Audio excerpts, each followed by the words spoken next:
Mason and Riley tied themselves in marriage 2 decades ago, when they were only 19 years old. All these years later, they vied for the title of best parents while raising their children, twins who had long since separated.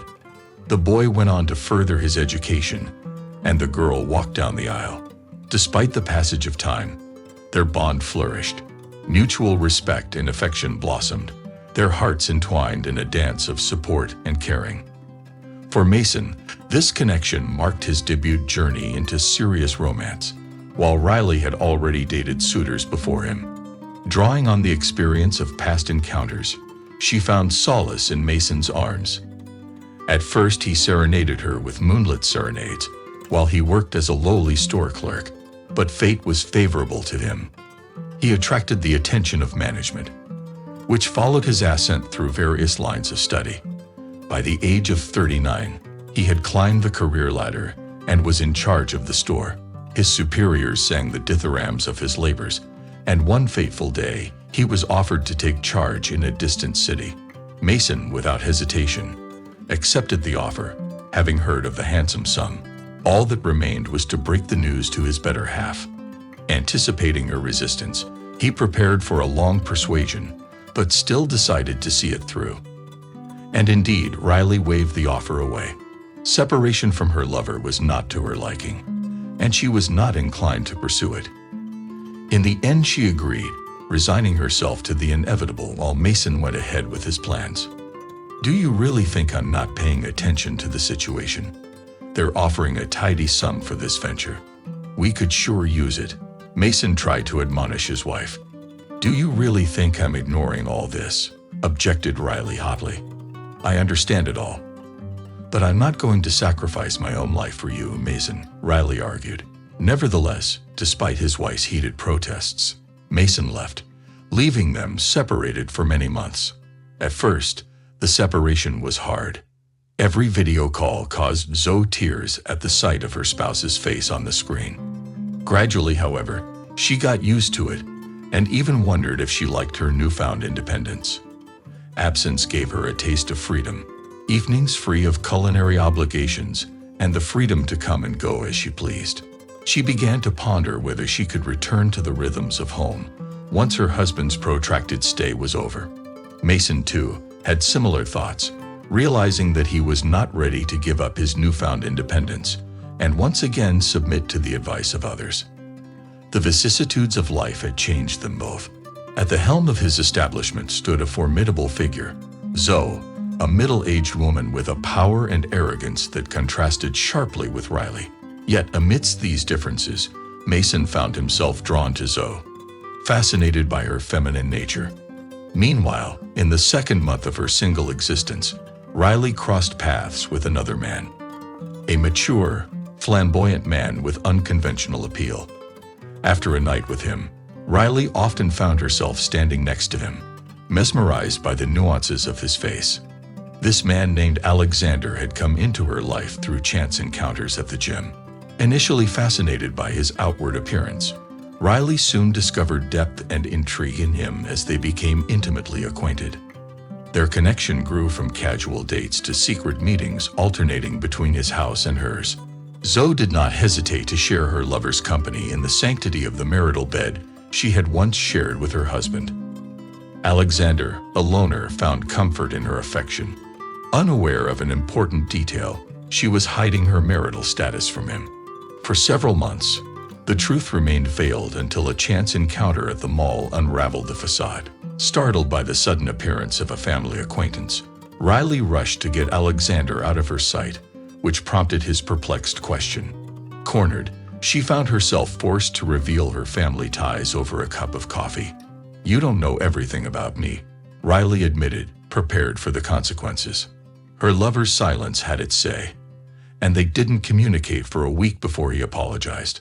Unaware of Mason, Riley began to lead an underground existence, juggling digital correspondence with her legal spouse and devoting herself fully to Alexander financially. Although she enjoyed her clandestine affairs, she was never without a sense of dread, the danger of inadvertently revealing her secret liaisons to Mason. So she scrupulously monitored the conversations during their dates, guarding her secrets with the utmost care. Riley and Alexander met secretly on her property, although she habitually persuaded him to leave before dawn. She was anxious to avoid deep emotional distress, keeping an exit strategy in place for when Mason's return would necessitate severing her relationship with Alexander without too much anguish. That night was one of those rare occasions when Alexander stayed up until dawn. Sleep had not yet taken over her senses, and Riley hurried to send her lover to the kitchen when their intimacy was interrupted by her husband's call. "Hey, sleepyhead," Alexander chirped. Riley, still snuggled up in bed, looked a little clumsy on the screen. "You okay? Time to get up and shine," he grinned. An uneasy premonition ran through Riley's body. Alexander had never been so close to figuring out her secret. They chatted, exchanging news about their lives. Mason recounted the antics of the store, and Riley enjoyed watching him through the camera. Suddenly, a cough came from the kitchen, and then there was silence. Riley felt a tingle down her spine. I hope Mason didn't notice that, she thought, but her hopes were not realized. Did the early bird come in? Inquired Alexander. Riley shook her head, unable to find the words. Another muffled cough sounded, and she inwardly cursed to herself. Who is it? Her husband demanded sternly. Riley remained silent. He pressed again. Mason, I don't know how to tell you, she stammered. There's someone with me, Riley confirmed, and there was silence. At that moment, Mason felt strangely relieved. He didn't have to go back to his old life. He could stay here and finally follow his heart, maybe even ask Zoe out on a date. He chuckled suddenly. His wife looked at him puzzled, asking if everything was okay. But Mason's smile widened.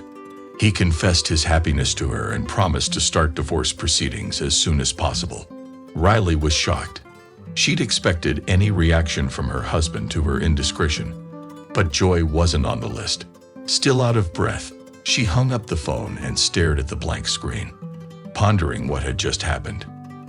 Her lover came out of the kitchen, eyes downcast, and apologized for the commotion, blaming it on an accidental slip-up with the seasonings while making breakfast. Riley remained silent, Mason's words still echoing in her head. The divorce had gone quickly, as promised. Mason bid her farewell, leaving Riley at the apartment while he took the car and drove back to his former city abode. Zoe was waiting for him there, willingly agreeing to a dinner date. Soon afterward, they made up their minds and moved in together. Riley tried to get along with Alexander, but he proved to be an unimportant housemate, shirking his work and disliking her. His presence got on her nerves, and eventually she kicked him out the door. Left to their own devices, Riley's children, who had initially sympathized with her when they learned of the divorce, changed their orientation after Mason's convincing stories, believing their mother to be a traitor and distancing themselves from her. Riley took their rejection hard. Her romantic entanglements faded quickly, leaving her to fend for herself. Evenings became gloomy and loneliness became an unwelcome dinner companion.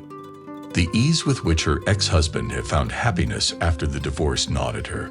Reflecting on this story, we are reminded with particular poignancy of the complexities of relationships and the consequences of choices made. The character's behavior evokes sympathy and prompts us to reflect on the fragility of family bonds and the pursuit of contentment.